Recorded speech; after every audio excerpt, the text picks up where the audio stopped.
I don't see anyone with any questions. Therefore, we are ready to come to a decision.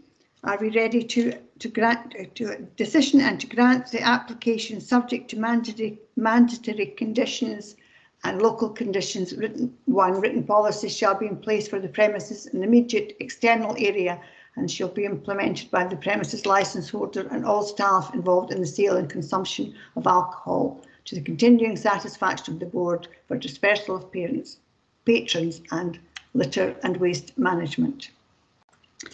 Sorry, convener, just to step in. If you're granting, you need to grant subject to managed conditions. Then your decision is whether you want to add in a local condition, as you've narrated. That's a choice for all members whether they want to add that or not. Well, I'm suggesting that we do have this local condition added. Councillor James. Go for the mute button. Grant as per the conditions. Thank you. Councillor Pulver. Agreed. Councillor Reid. Agreed. Councillor Brock. Happy to agree. Councillor Wilson. Agreed. Councillor McCall. Agreed. Councillor Duff. Agreed. Councillor Gray. Agreed. Councillor Parrott, did I miss you out?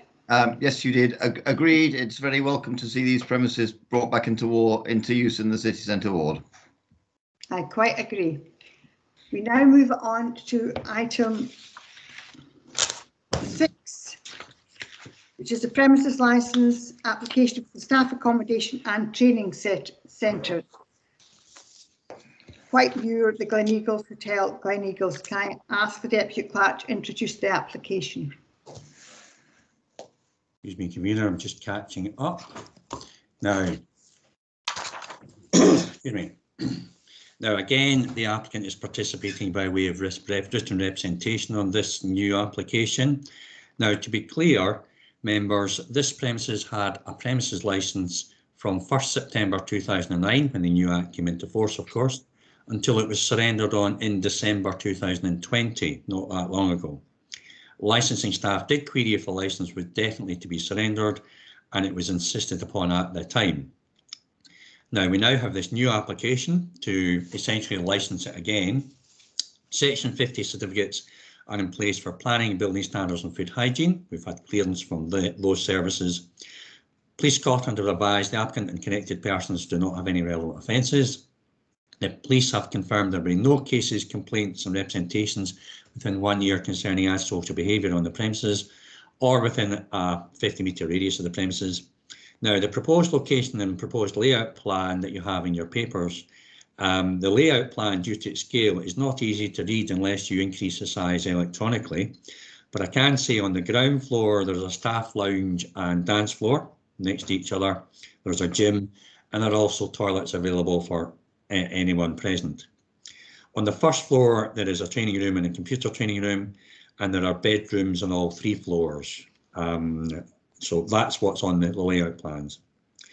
No objections have been received. I have nothing else to add, convener. Can I ask him, any member has any question for Deputy Clerk? Councillor Parrott. Yes, thank you. Just to confirm formally, the previous licence was surrendered, if you like, entirely at the volition of the management with no external circumstances. Excuse me, Councillor Parrott, yes, that's correct. It was a representative at the time of the organisation. We did query it because we're aware that once you surrender a licence, that's it, you can't resuscitate it. And we were told, yes, it was being surrendered. So it was all, if you like, voluntarily surrendered by the licence holder at that point. I don't know, but there's been a change and they're now applying today for a new premises licence, although admittedly for the same premise. Thank you. Thank you. I don't see anyone else wishing to ask any questions, so we are now ready to come to a decision. Do we agree to grant the application subject to mandatory conditions? I'll ask each member individually. Councillor James. Agreed. Councillor Pulver. Sorry, agreed. Councillor Reid, Agreed. Councillor Brock, Agreed. Councillor Wilson, Agreed. Councillor McCall, Agreed, convener. Councillor Gray, Happy to agree. Councillor Duff, Agree. and Councillor Parrott. Agreed. Thank you. Anyone wish any local conditions added? Nope. No. Okay. Thank you. Happy to agree. Deputy Clerk, have you anything you wish to add? No, that's again clear that you've granted subject to mandatory conditions. Thank you very much. I will now hand over to Vice Convener as I will leave the meeting. Thank you. Just to step in for members' purposes, convener is now leaving as she's declared an interest in the following item. So members, Vice Convener Councillor James is now presiding. Councillor James, we're on to the last item on the agenda. Thank you very much, Mr. Elliott. Can I ask that all participants are brought into the meeting, please?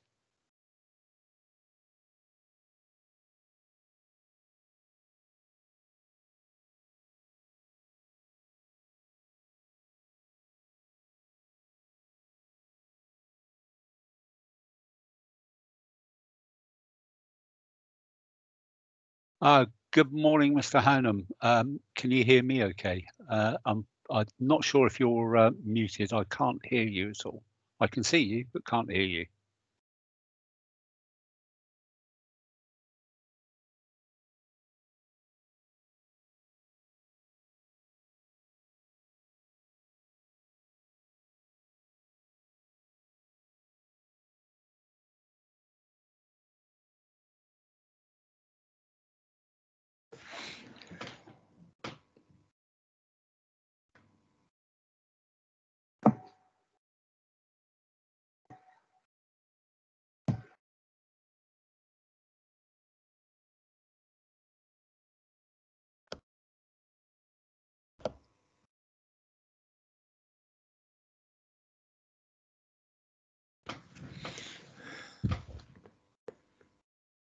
I think we have an issue with Mr. Hanham's microphone. We can see you, sir, but unfortunately nobody can hear you. Is there anybody from IT in this meeting who can help us out here, please? Mr. Elliott, you're on mute as well. Yeah, I put myself on mute. Hopefully, can you hear me now? Good, so you can actually hear me. I can hear you, yes. It appears to be that one or two members as well are not hearing either. So there must be a technical issue. So we just, I'm afraid, wait. But my only suggestion. That's sorted now. Just to let you know. Mr. Hoonham, do you want to try speaking? There's the technical issue for our. No, we're still not hearing you. My suggestion, Mr. Hoonham, is to. Are you hearing us now? We're not hearing you. Do you want to, if you can do this, drop out of the meeting and then come back in using the same link, and we'll try that. Right, so if you leave the meeting and then come back in again using the original link.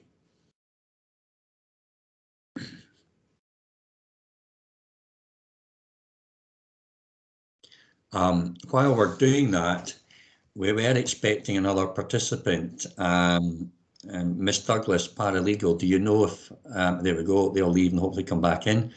Do we know if the other participant is in or not? It's not joined the meeting at the moment, but I did call earlier to say he was trying to get in but had some issues. Okay, right, we'll just wait to see whether the applicants resolve their issues. But could you maybe, I don't know if you're able to call the objector if you have a telephone number and see whether there's continuing issues. Obviously, members, if you be patient with us, it's not of anyone's making, it's simply technical issues this morning and getting the participants sorted out. But it appears to be we're all ready, it's the participants.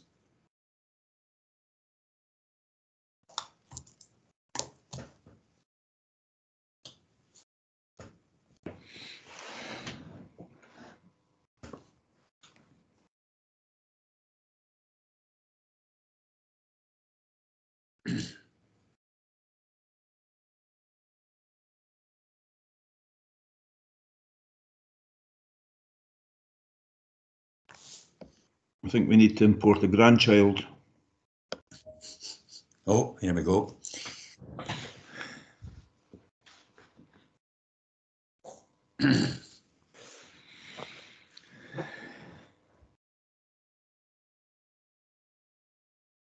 Taking its time.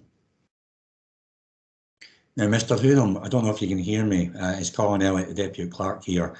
I can see you appear to have entered the room, but we don't see you. We just see where you're in. Are you able to speak? That might bring you up to the kind of top table, if you like.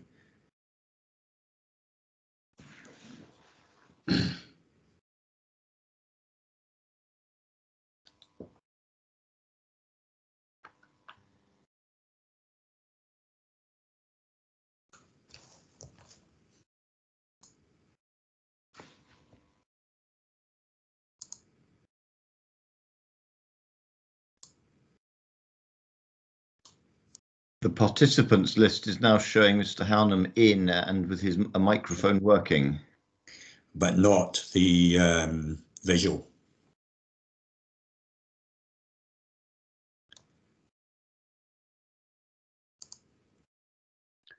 Mr. Elliott, have you made Mr. Hoonham an attendee on the list on the side?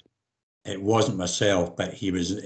What happens is they're invited to the meeting, they're given a link, and they join the meeting through that route. So yes, in a certain sense, they are being asked to come in and be attendees to the meeting. Just looking at it, right. I don't. It's not myself that has the control of the meeting. Ms. Douglas, are you able to help any further? I don't know if you can turn the screen on.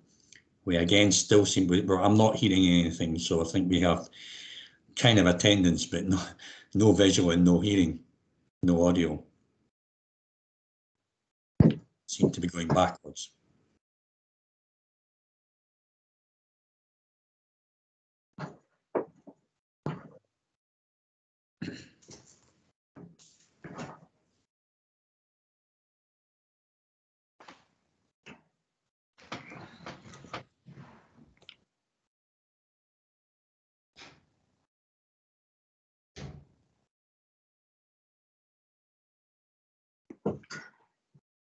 Mr. McEwan's having access issues with his computer, so he's now going to try and come into the meeting through his phone. Are you able to turn on, Ms. Douglas, are you able to turn on the camera for Mr. Hoonham? No. I don't know if you've got control there. No, sorry, I can't do that. No. They appear to be in, but there's no visual or audio. Can you contact them separately to try and resolve this, please? Okay, thank you. Members, if we just basically wait quietly, essentially in adjournment till hopefully this is resolved. Unfortunate, unusual, but technical issues in getting people in. Mr. Elliott, do we have anybody in attendance from IT that can help? No, we don't, unfortunately, Councillor Wilson. That's something which traditionally, I'm not. That has not happened previously with the board, and I'm not sure that could be arranged at very short notice. But Miss Douglas is trying to contact. She has separate contact details, and she's trying to phone them to try and resolve it that way. I appreciate that, and I'm sure Shona's doing her best. But I think, given that we're all sitting around and we've got folk trying to get in, maybe you or Shona should contact IT and ask them to. Yeah, well, hopefully she's listening, but she'll be trying to contact them as well. Get them involved. Yeah. So we'll see what happens. Vice Convener, it may be worth Shona asking them just to check their settings through the three dots at the top of the screen. And look at as you've already asked, settings. As you've already asked, Councillor Duff, I'm hoping that Shona will have heard us. Yes, indeed. Yes, you're right. And just check it, their microphone may be on mute within the settings or something like that.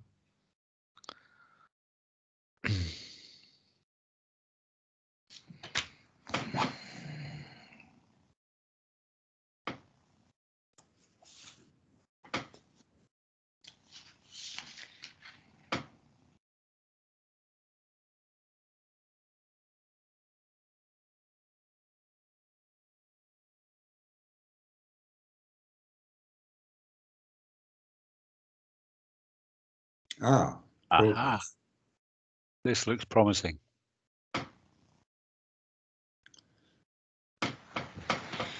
And we ring. If you just, well, Councillor Duff, you want to explain a possible solution to Mr. Hoonham. In terms of ringing in, that has to be done through a licence, and we'll need to wait for Ms Douglas to see whether that can be done separately so that it's telephone only. Just so if you just wait a minute. But Councillor Duff, hopefully they can hear. But yeah. Mr. Hounham, our clerk is trying to get in touch with you, but on your screen, do you have 3 small dots at the top? I think that's a yes. If you do click on them, you will see, I think, second one down, it says device settings. Yeah, if you click on that, you should see a speaker and a microphone box. Just check that your microphone limit level is not. Is the microphone crossed off, or is it? You just click on it.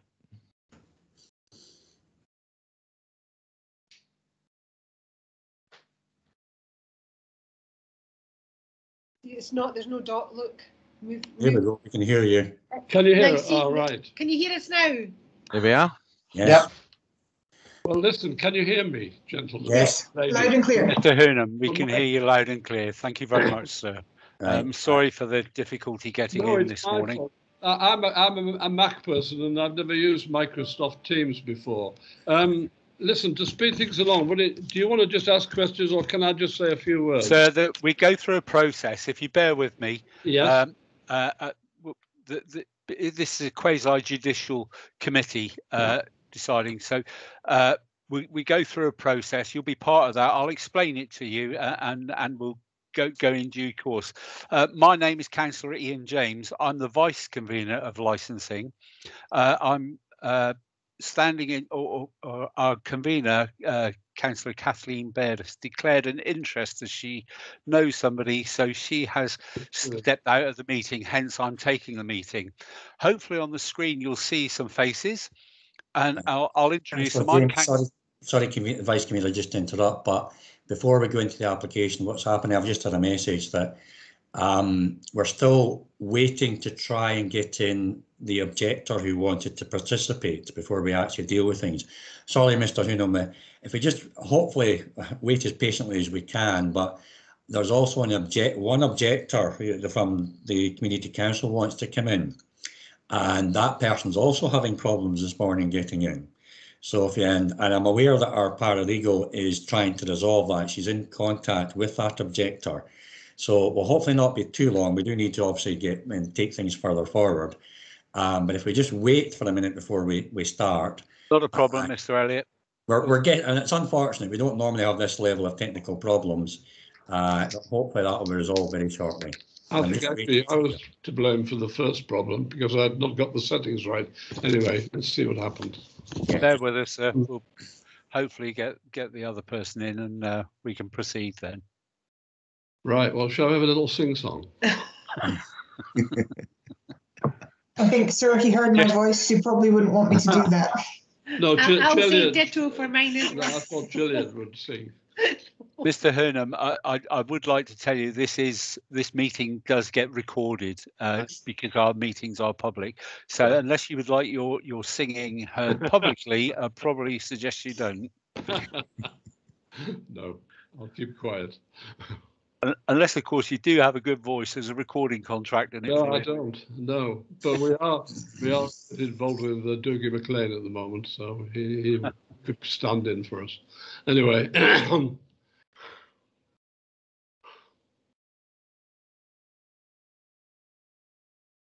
Tea. Don't you just love technology when it works? Well, as a council, we've been doing it for a while now, so we kind of get used to it, but even we have our hiccups. So all's not what it seems. But thank you for bearing with us. Yeah. No, well, I'm ex-police. I was a dispatcher for 8 years prior to coming here, and occasionally, very occasionally, all our systems went down and you have 4 machines in front of you. So you can imagine it's quite horrific when that happens. So this is absolutely nothing.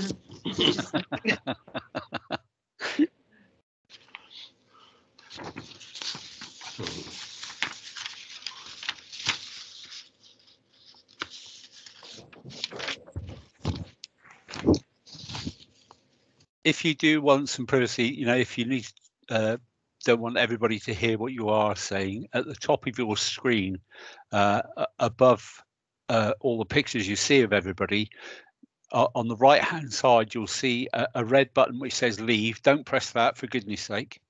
But next to that, you'll see a microphone and a camera.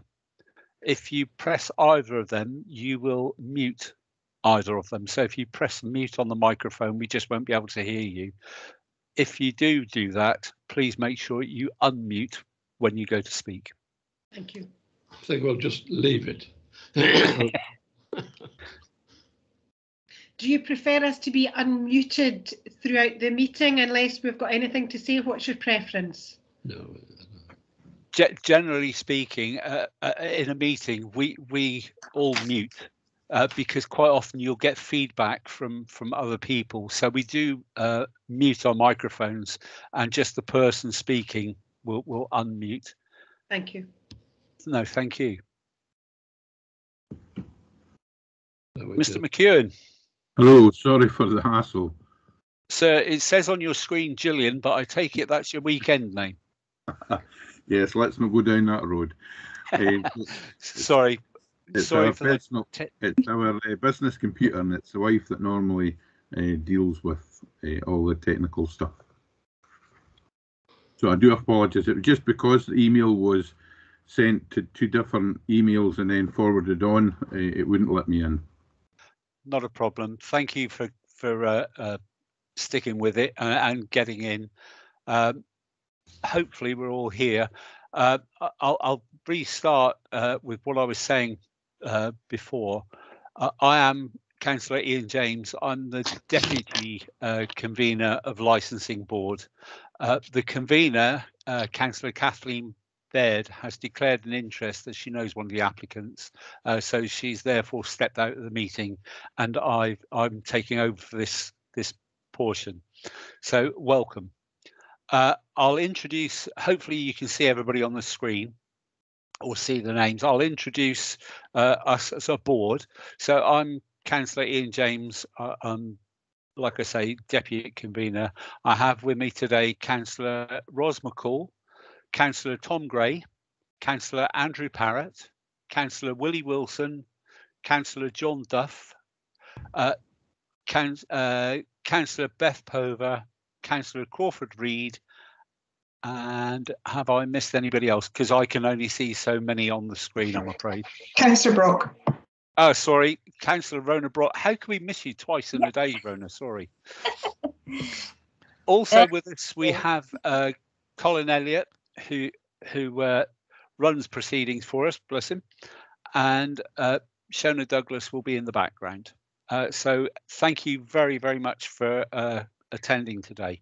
So this is for a licence for Taste Talk Limited, 14 High Street in Dunkeld. And can I ask our clerk, Mr. Elliott, to introduce the item, please?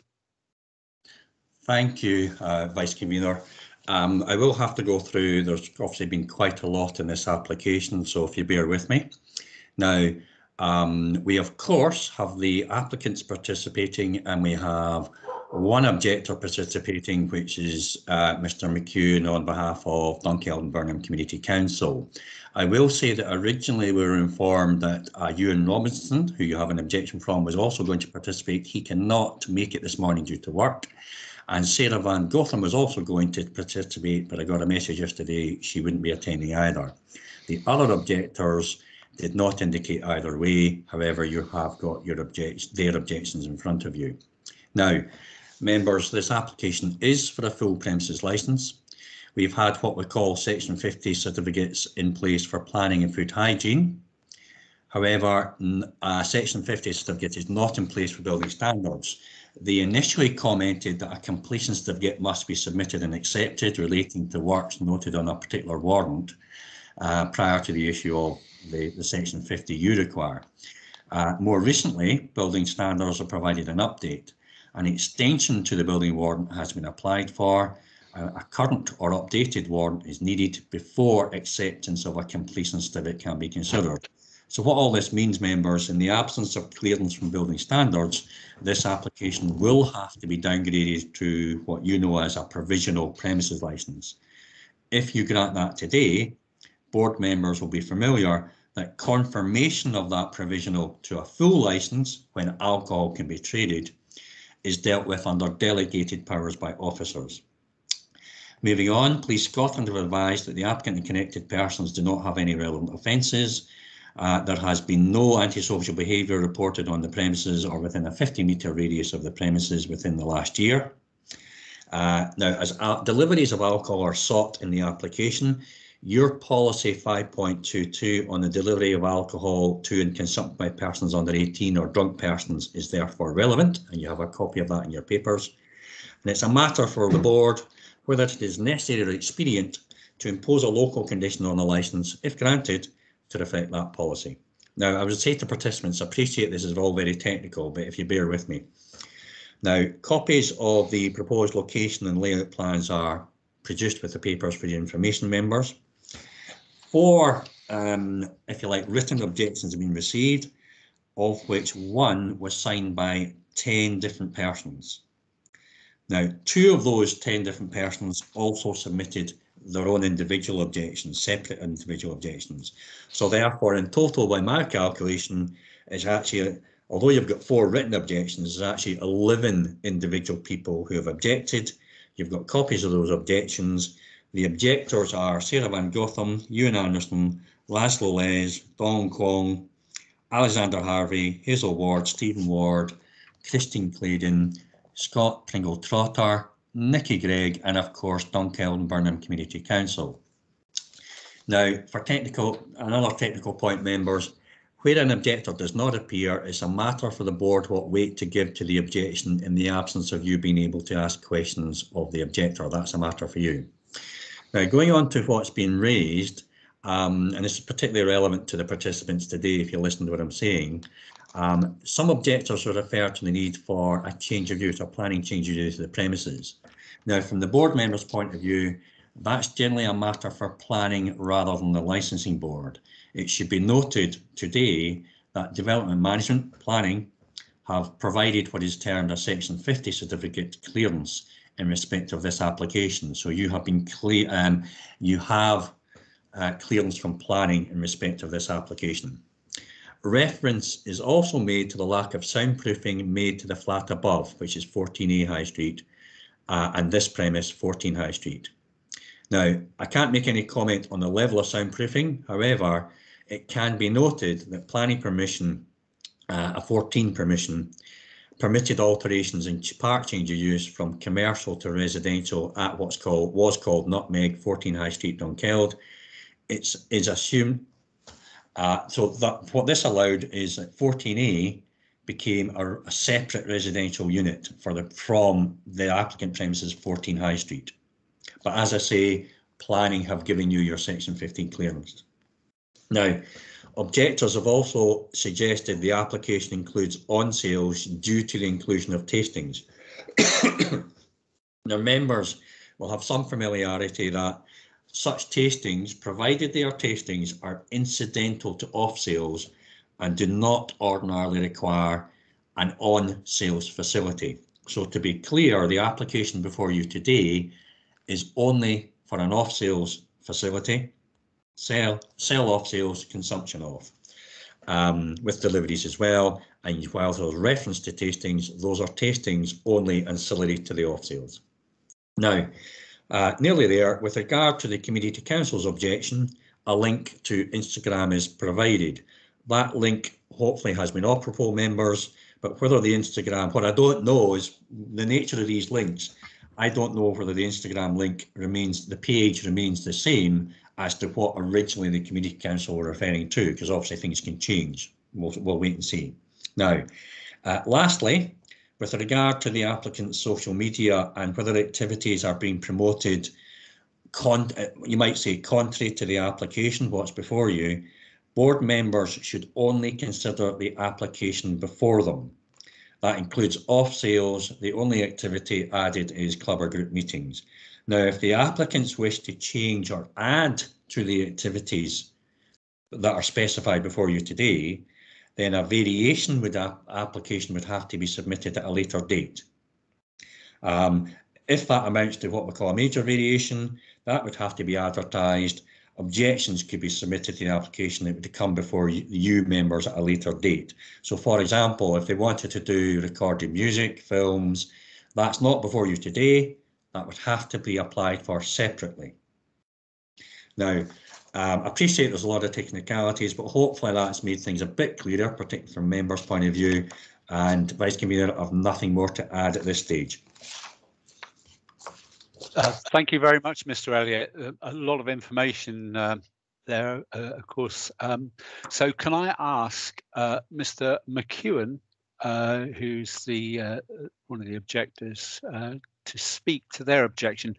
Before you start, Mr. McEwen, I forgot to mention to you, I have mentioned to Mr. Hunham, this meeting is recorded, so it will be in the public domain going forward. So everything you say will be recorded. Okay, you're happy with that? Yeah. Yeah. Okay, thank you, Mr. McEwen. Yeah, if you could speak to your objection, please.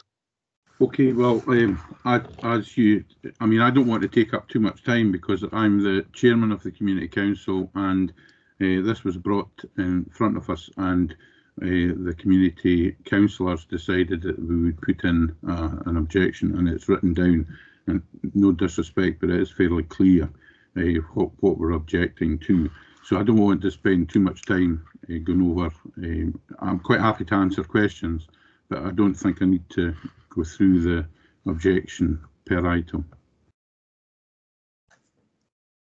Okay, thank you very much, Mr. McEwen. We like it when people are succinct and to the point. Can I ask councillors, do we have any questions, please, for Mr. McEwen? And if you do, could you please put a Q in the chat box? I'll give that a second with technology being like it is today.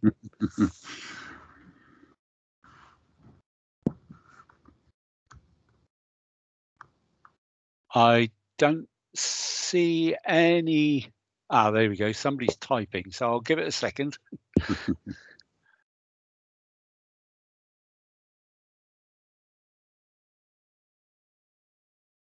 Bear with me, but technology is a little slow. I can see that somebody is typing, but I don't know if that's for a question or a point of order or. It's dropped off, Vice Convener. So or dropped already. Sometimes if you click on it, then it seems to be that someone's about to do something, but it isn't always true.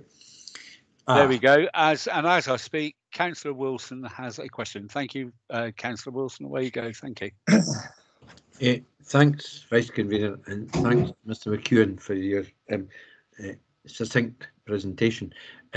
This, I think I'm right in understanding, was previously a shop, this premise? Yes. Yeah, and it's currently proposed to be a shop that's selling chocolate, and if we approve it today, alcoholic products. The premise was linked. Was it linked directly with the flat above, or I'm not quite clear from the correspondence we've had. Well, of the nature of the linkage.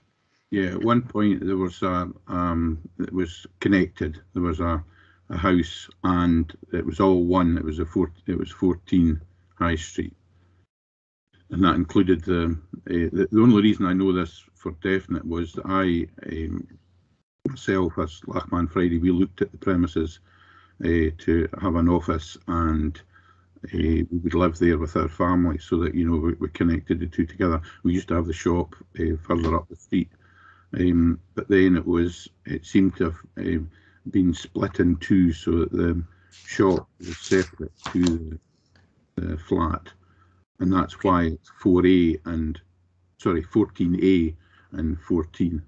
Okay. And the flat now has a separate entrance, completely separate entrance. It's a separate entrance, yes. And I think there's a back. I don't think 14 has a back door. That's just a front door. But 14A has a back door and a slight garden at the back.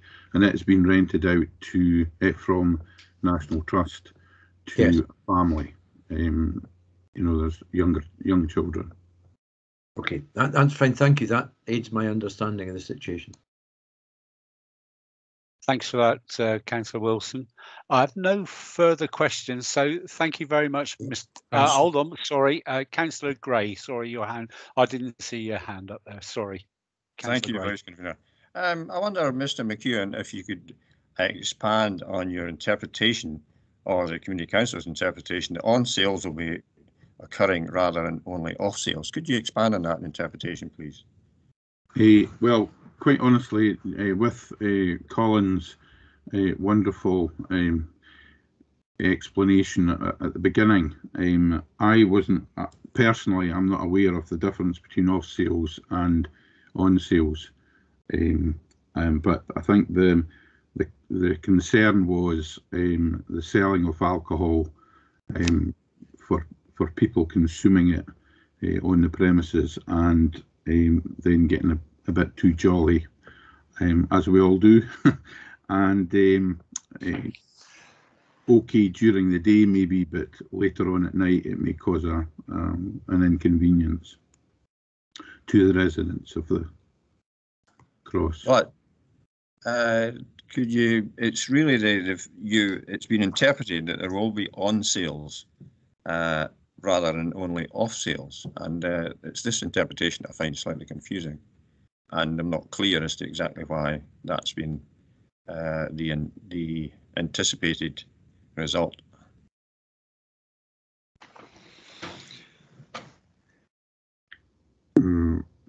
I don't quite understand your question. Well, if you read the bullet points in the submission you made, the operating plan seems to indicate on sales will be occurring rather than only off sales. I just want to understand exactly where that interpretation came from.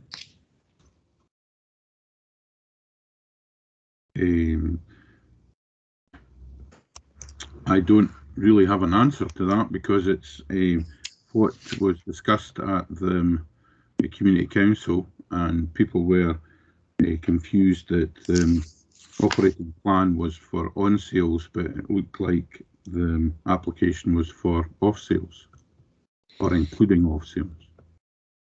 Okay, well, we'll go into that in further detail later, perhaps. Thank you. Thanks very much, Councillor Gray.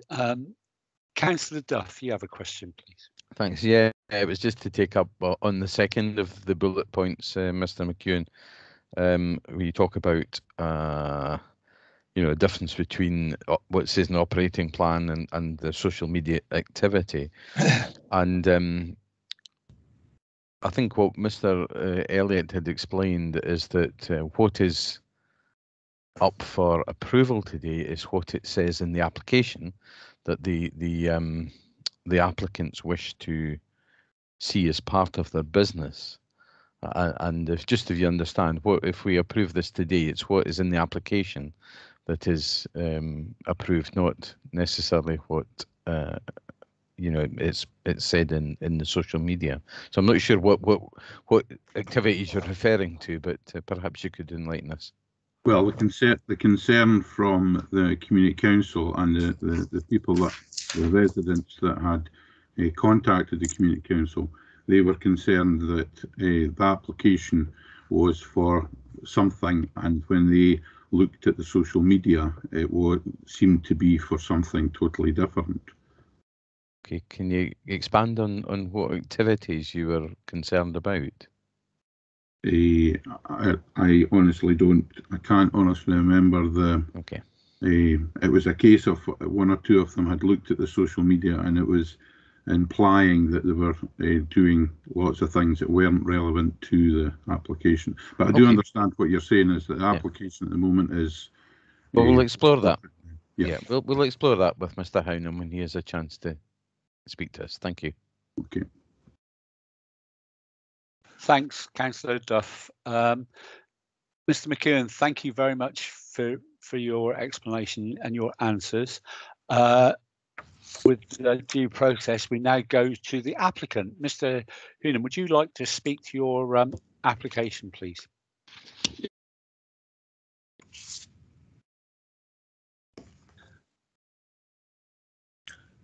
Bearing in mind you're still on mute, sir.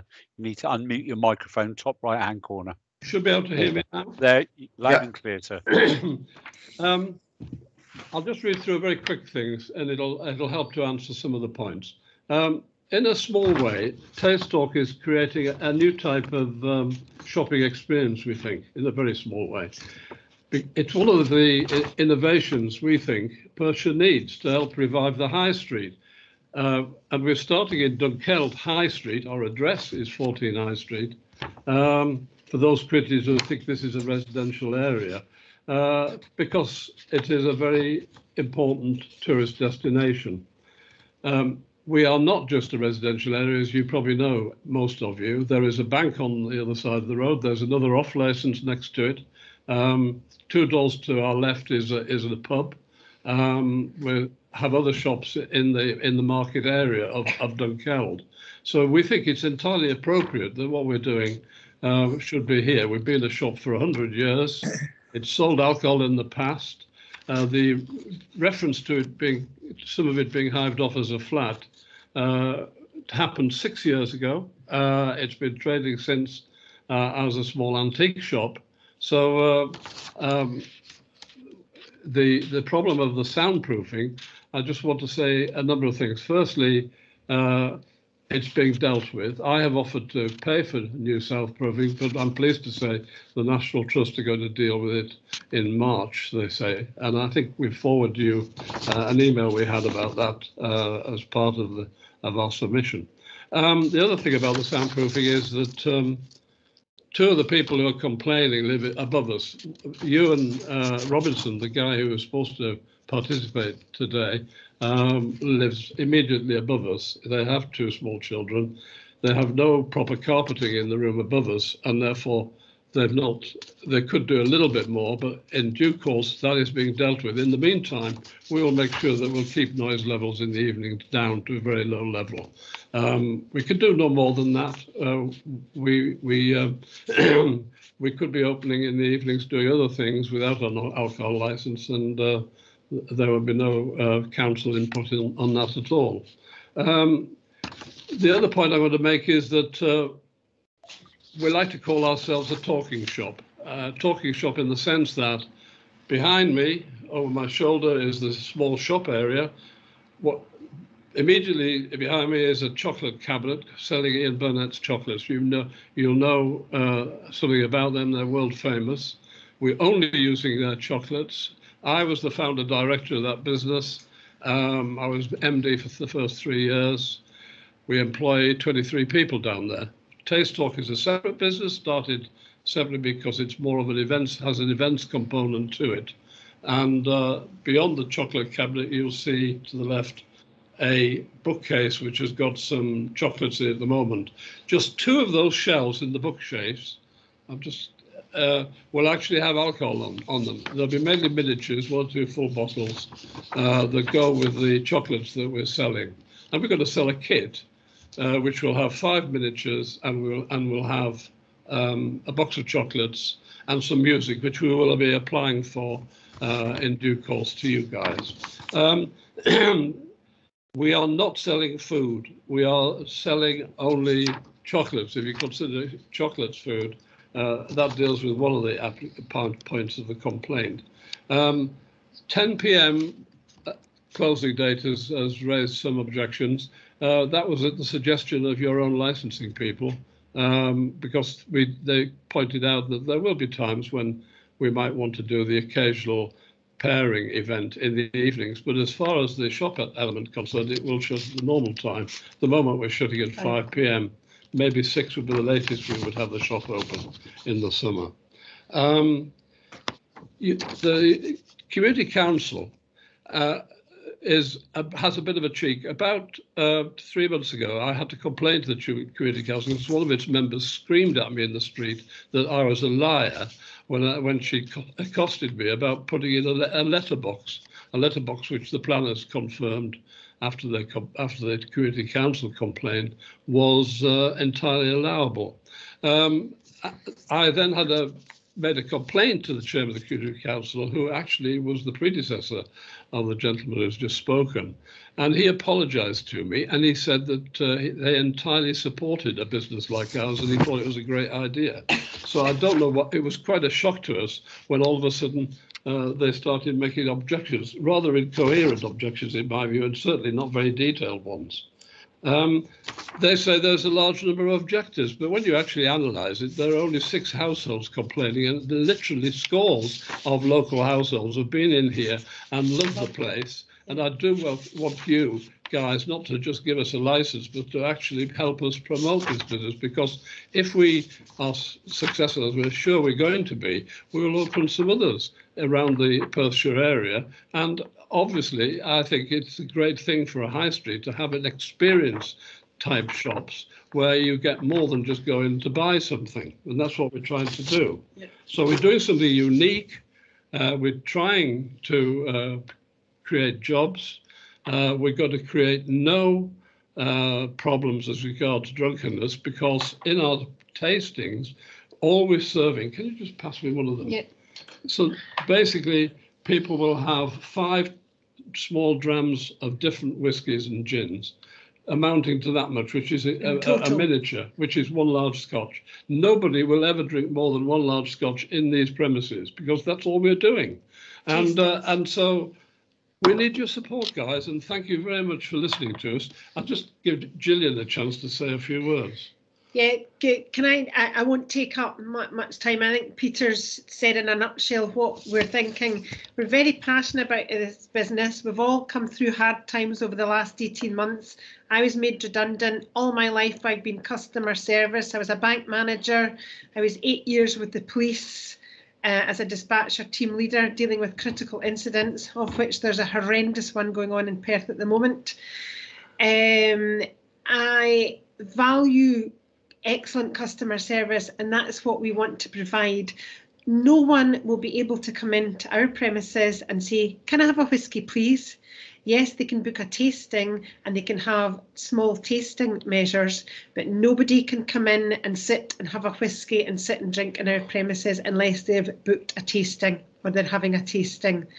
I've been here for months setting this property up along with my fellow director Peter, and I would say 99% of the people, and I'm counting the 1% of the objections, have absolutely loved our premises, and they think, wow, when they come in, it's very luxurious inside, very thick pile carpet, which has helped with the soundproofing. We've paid a lot of money for fancy drapes and everything. We've done everything we can to make it a wonderful experience, and people are just desperate to come in and have a bit of fun and just enjoy themselves with a luxury product. Thank you. Thank you both for your presentation. Enjoyable and quite enlightening, shall I say. I now open up to questions from the board. First person with a question is Councillor Ros McCall. Thank you, Convener. Thank you very much for your presentation. As with all things, if you're quick to put a Q in the box, some of what you're going to ask is already answered, and that's kind of what happened. But can I have a little bit more clarification here? Somebody walked off the street and came into your shop because they thought they were coming into a pure chocolate shop, and then they noticed that they could do a tasting. I'm trying to get an idea from you. If you book a tasting, I totally understand you're coming, there's chocolate, there's alcohol, they understand the premise. But if you just happen to walk in, what's to stop somebody to come over and saying, oh, I realise you do chocolate, but I'll have a wee try of that little snifter over there. So how are you managing the off people walking in scenario? And is it only people who are booking a tasting that will get alcohol? Yes, it is only people that are booking a tasting that will get alcohol. That's what I've said. Nobody can come in and ask for a taste of a whisky. They have a prior booking as a tasting, or they can come in, and if we have nothing ongoing at the moment and we have time to do the tasting will take probably an hour, round about that, because we're making it a bit of fun, a bit of chat. We've put a lot of work into, I'm doing the talk, and it's local history, Burnham, we're bringing a bit of Shakespeare in, we're trying to make it a bit of fun. So it's a complete event then? It's a complete event. Absolutely. And they're coming in for that hour-long event. Absolutely. And that's the only way that they would be able to go through the alcohol tasting. Yes, they can't come in and say, you know what, I know you're doing 1 gin and 4 whiskies, which is what we're doing. I don't like whiskey, but can I just have a taste of the gin? No, they can't. Okay, thank you. So, sorry, convener, just a quick follow-up from that. So anybody walking in off the street can go for a tasting if they then have the time to do so. But other than that, you would just be selling chocolates. Yep. Yeah, well, we'll sell them. We will sell a pack of miniatures as well when we have the license to go with the chocolates. And in fact, I can show you it. We have a prototype of a kit which we're going to sell online around the world so that people can do tastings with a video of Gillian doing a talk anywhere in the world. Thank you. Well, my follow-up was really coming on to, so in the evening time, oh, thank you, I can see it. But then it moves on to in the evening, which is a concern that has been mentioned, that this is the sort of thing. But if you're after hours, again, let me just for clarity state that you will be having people in for a specific tasting because it's 7 o'clock at night and you're doing a specific promotion. That's how you see the evening process going? Yes. And of course, I'm not going to deny that if people at the end of it want to buy a kit like that to take away, or a box of chocolates, or a pack of the miniatures to go with it, we would do that too. But the main evening events will be quite few and far between, because we've got to be doing enough. Because we're not just doing these flings here. I think we should explain the Gillian and other people that we'll employ to do these talks will actually be going into 5-star hotels like Neagles, St Andrews, the Old Course Hotel, and so on, and doing these tastings there. And it will slowly roll out around the country. We see Dunkeld as a base. And I think we're putting Dunkeld on the map to some extent. And by the way, we're already on the map for quite a number of the small tourist bus companies that bring tourists to the area, because they love the fact that it's an added thing for people to do when they come to the area. Can I also just make a point that anyone who purchases either one of our kits or some miniatures and chocolates, it is not for consumption on our premises. So anybody that's done a tasting and decides to purchase something, they take it away with them. They can't consume it.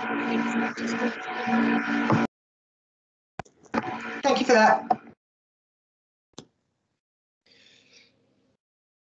Thanks very much.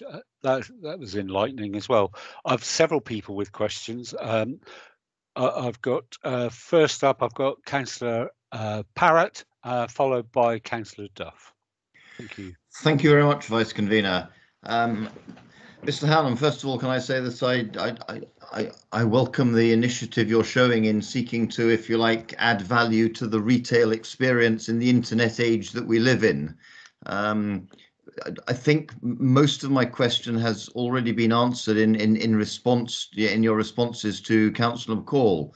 But just so I confirm, if you like, as my understanding is that the only 2 circumstances in which, in a sense, alcohol is sold is alcohol will be served as part of a pre-booked charged package for a tasting, and that charge is fixed, whether they have one of those tastes or all 5 of them. And the only other, if you like, route is they buy one of your presentation packs or gift sets, which is then taken off the premises. Correct. Yep. Absolutely. Okay. And thank you for pronouncing my name correctly, which is Hannam, by the way. The other point I wanted to make is that we will be making a supplementary application a little later because we've got Dougie MacLean writing an exclusive CD full of music for us to go with the kids, and we'll be playing some of that music in a low-level way at the flings, not just here, but in the hotels that we go to around the country. So Dougie was in here yesterday and he's quite astonished that there's been any objections to this, because he sees it as another way of him reaching a new audience around the world, because these kits potentially could be a major export product. Anyway, I hope I've answered the question. Yeah, and if I may, as a supplementary, Vice Convener, if you like, what is your maximum capacity, if you like, for tasting events during the day, and how frequently in the evening do you see yourselves running events on those premises? It strikes me that with a small team, if you're taking it out on roadshow, you're not going to be there on many evenings. That's the point. It'll only be it'll occasionally might get a little busier in the summer, but quite honestly, two questions. First of all, we have about 14 chairs in this room, but 2 of them are on the other side by the counter, and people can sit there and have a hot chocolate. The actual area that I'm sitting in now, which you can't see, but by the way, please come and have a look, has a large round table and 2 other small tables with about 13 or 14 chairs. 8 round this table, 2, 4, 12 Yeah, in total. we've got 12. So we're small. It's a small group, and we expect that the tastings will be for 6 to 12 to 14 people. And thanks for that answer. And if you like, I know you can't. Your expectation of how frequently the premises will be used in the evening. Sorry, I meant to answer that. My expectation is once a week is probably top.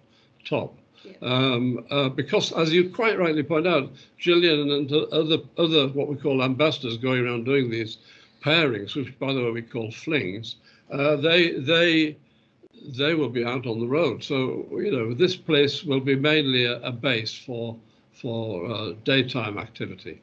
Thank you very much.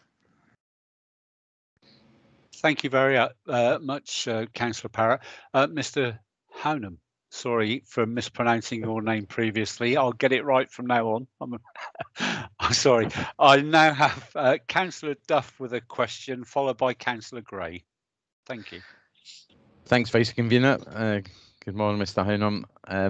My question is regarding the issue that I raised with Mr. McEwen with regards to the social media that you may have circulated, and the confusion that seems to have arisen among some folk that you might be putting on activities that are not actually within the application that's before us today.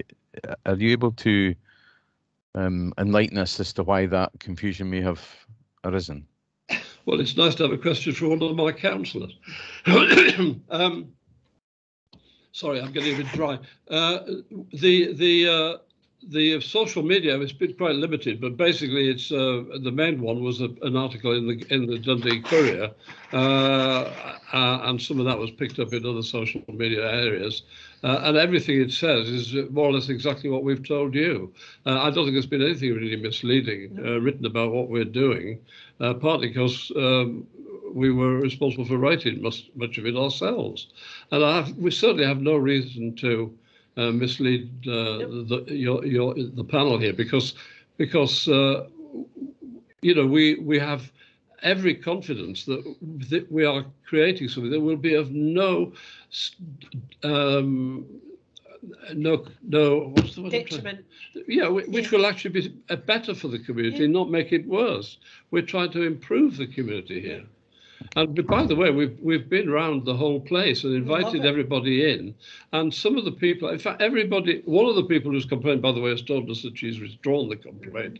Other people are complaining because they feel that this building needs some alterations. Well, they've got to get the alterations, but one of the good things about this building is the walls are 3 feet thick, and it is not causing a great deal of problems. There will be no sound outside, that's for sure.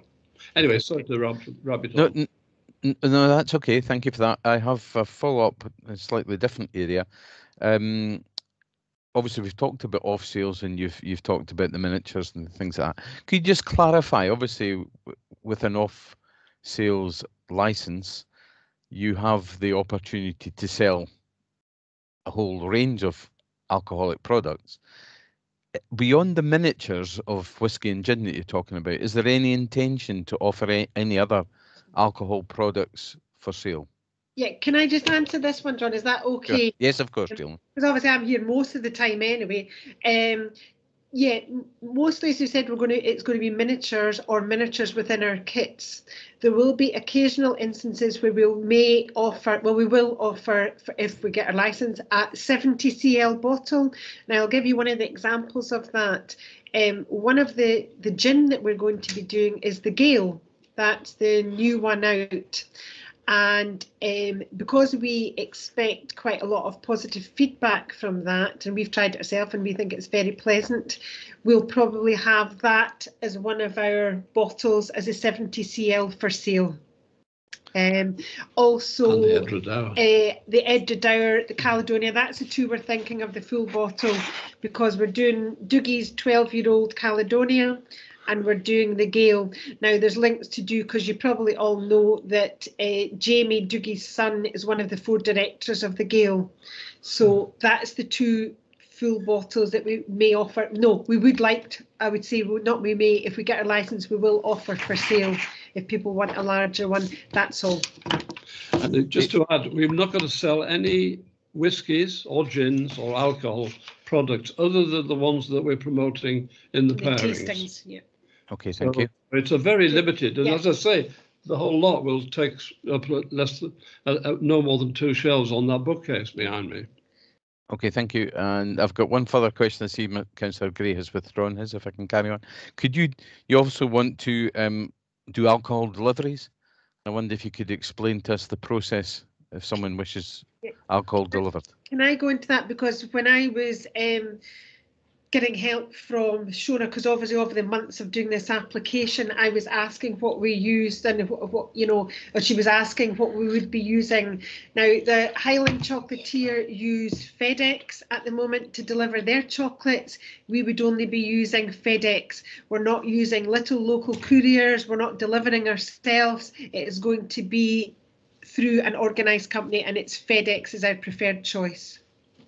Okay, and they will obviously adhere to the rules around about ages and such things. That's why we would use them, yes. And That's fine. we have quite a lot of work to do before we start sending the kits abroad, because the regulations abroad for Customs. alcohol delivery are quite complex. But we're working with two distilleries. One of them is Glenturret, to make sure we do all the right things in that expense. Yeah. I should have pointed out that we have a great deal of support from the distilleries, because one of the things about chocolate and whiskey pairings, one of the exciting things, is that it introduces malt whiskey, very fine malt whiskey, to a new audience. Quite a lot of people who like chocolates, like women, suddenly get a new taste for whiskey, which is why we're getting a lot of support from the distilleries. And of course, we've decided to go to as many local ones as we can. So Glenturret, Edredour, and so on are on our list. And we've also been to Dewars as well. Okay, thank you. That's me, Vice Convener. Thanks, Councillor Duff. As Councillor Duff intimated just then, Councillor Gray was going to ask a question, but it's already been asked. So thank you for that, Councillor Gray. My next question is from Councillor Wilson. Thank you. Thanks, Vice Convener, and thanks, colleagues, for your presentation. Some of my questions have been answered. In the evening tastings, roughly what time would you be proposing to start and finish, if it's an hour? So can I just say that the 10 o'clock is on the list, but in fact, 10 p.m. was suggested to us because it gave us a degree of flexibility. But as on the quite small number of occasions we have events in here, we'll be scheduling them to start about 7:30, 8 o'clock, and people will be moving away from the premises after about 9:30. Would you think? Yeah, at the latest. At the latest, I would say. I don't even think it'd be as late as that. I'm kind of thinking if there's somebody in a local hotel and they maybe want a pre-dinner tasting, we'll maybe do something like a 6 o'clock early evening, could be finished for 7:30 for them going dinner at 8, something like that. That's what I'm kind of trying to push for. If somebody wants an evening, I'm not looking to be late in the evening. That's not what we're looking to do as an event. And also, economically, it doesn't make sense having people sitting here for several hours for waiting to do a tasting. We're going to make it more, as early as possible in the evenings if we do them. Yeah, later evening ones are hopefully going to be the ones in hotels. Yeah, that's our preferred choice. Yeah, that would be an after dinner event possibly rather than exactly. a food dinner. Exactly. And I can understand that, because whenever the last customer leaves, you've got to tidy up and lock up. Are there some of the might have missed this earlier on, folks, but are some of the tastings a mixture of chocolate and spirits? I don't mean in the same glass, but if somebody asks for a chocolate tasting, I mean, I know I'm aware of the Grantley operation, if I can call it that. So would that be a sorry, Councillor Wilson, I'm sorry to interrupt, but it's a very good question. There's a personal answer to that.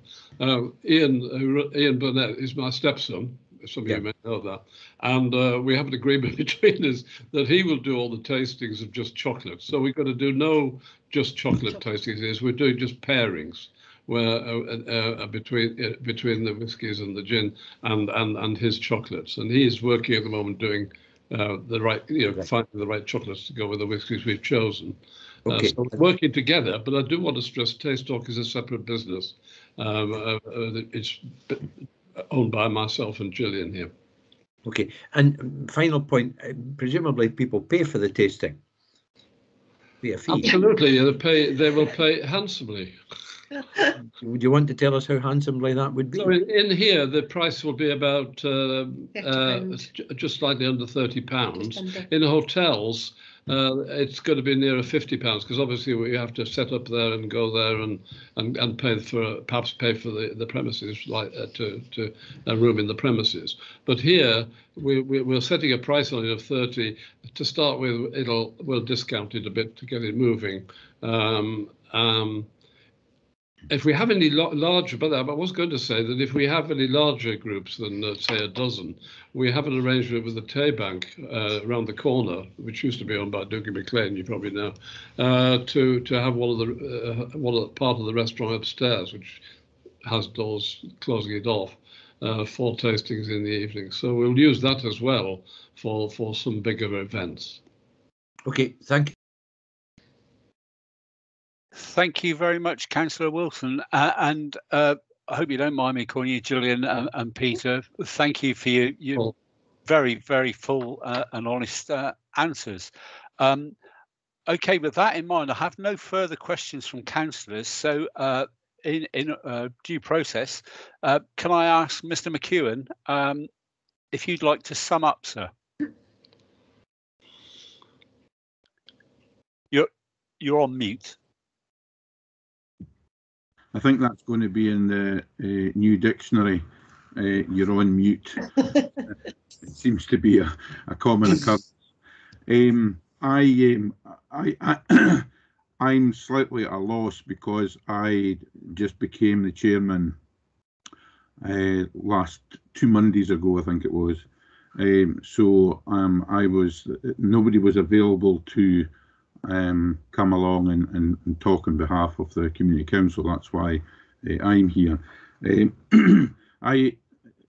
Listening to everything that's been going on, I'm certainly more enlightened with what was going on. So to be fair, the objections that the community council had put forward was from the community. It wasn't necessarily from individual community councillors.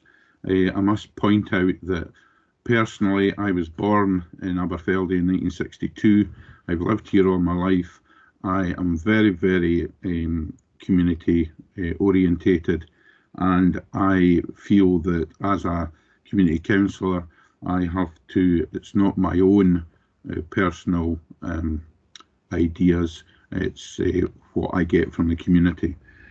So there was quite a, and I think, to be quite honest, there's been a lot of misunderstanding of what was going on within this application. I think that just people are very concerned of what's going on in the village. If you actually add up how many establishments that sell alcohol in Dunkeld and Burnham, I think we would be deemed as a spirit drinking community. I don't know whether that would be an advantage to the community or a disadvantage to the community. So that's my sum up, I think. Sorry, Mr. McKeown, I'm here smiling, as is everybody else. I like your take on Dunkeld. So, thank you very much for that. Really appreciate it. And I now turn to Peter and Gillian to sum up with your application, please. I think actually I'll keep it brief.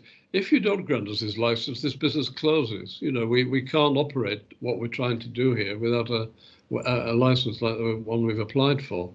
If you can let us keep going with a minimum of restrictions, I think you'll find that we are a great addition to the retail offer here in Dunkeld and eventually other suitable places. So your fate is our fate is in your hands. Thank you very much. Very succinct summing up and very much appreciated, I'll be honest. In line with process, I would ask councillors now if you'd like to retire to consider this application. And just to explain to Mr. McKeown and indeed to Peter and Gillian, if we retire, you stay in this meeting. Damn technology, we can't just walk into another room. So we have to leave this meeting, go back to a breakout room, and then we will come back. You're okay with that? Yeah. Yeah, we'll sit and wait. So please be patient. We'll try not to be very long. So councillors, can I ask if you'd like to go to the breakout room, please? Sorry, Vice Convener, can we just remind the applicants and the Community Council Chairman the recording will still be going while we're away? Very, very good point. Yeah, please don't swear. Agreed, Vice Convener. Okay, can I ask the board if you'd leave and join the breakout room, please, and we'll be back shortly. Okay, thank you. Thanks for your patience.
hopefully that's everybody back in the meeting. Shona, thank you very much. Thank you very much for waiting. Committee have been discussing. Can I ask the board if I have a motion, please? Yes, Vice Convener, if I can speak. I'm proposing that we downgrade the application to a provisional premises licence and thereafter grant that provisional premises licence subject to the mandatory conditions, and also to add in the local conditions which require written policies to be in place for the premises and immediate external area, and shall be implemented by the premises licence holder and all staff involved in the sale and consumption of alcohol, all to the continuing satisfaction of the board for the following: noise mitigation, dispersal of patrons, and the taking of orders and subsequent delivery of alcohol out with the premises. Thank you. Thank you very much, Councillor Duff. Do I have a seconder for that, please? Yes, Vice Convener, I'm happy to formally second. Thank you. Thank you very much. Do we have everybody in agreement with that? If I go around, sorry. Technically, we should ask for any amendment. Sorry, yes, we should. That's. Do I have an amendment to the motion, please, from anybody? No. No, Vice Convener. That's easier than waiting for the chat to come up, I think. Thank you. In that case, I think that's easy for me to say, unanimously agreed to grant your licence subject to the local conditions. And from a personal point of view, can I say, well done. It is actually in my council ward, and I welcome the business in Dunkeld. So nice to see you. Clark, Mr. Elliott, is there anything else we need to add? No, that covers everything. I think Councillor Duff narrated it longhand, so it's been downgraded. So granted subject to mandatory conditions, but it's also that local condition requiring policies, which of course your licensing standards officer will review from time to time, as you're used to. It's not that those policies come back to you for approval. But no, that's it, Vice Convener, and that is end of matters today. That's the last item of business. Thank you very much. Thank you. McEwen, Thank you very much. Thank you. Thank you. Appreciate it. And board, thank you very much for the business today. Quite nice, actually. So thank you all, and see you next time. Thank you. Thank you. Thank you. Thank you. Good luck, Peter, Right. Gillian. Bye, everybody. Thank you very Thank much. you very much. Thank you.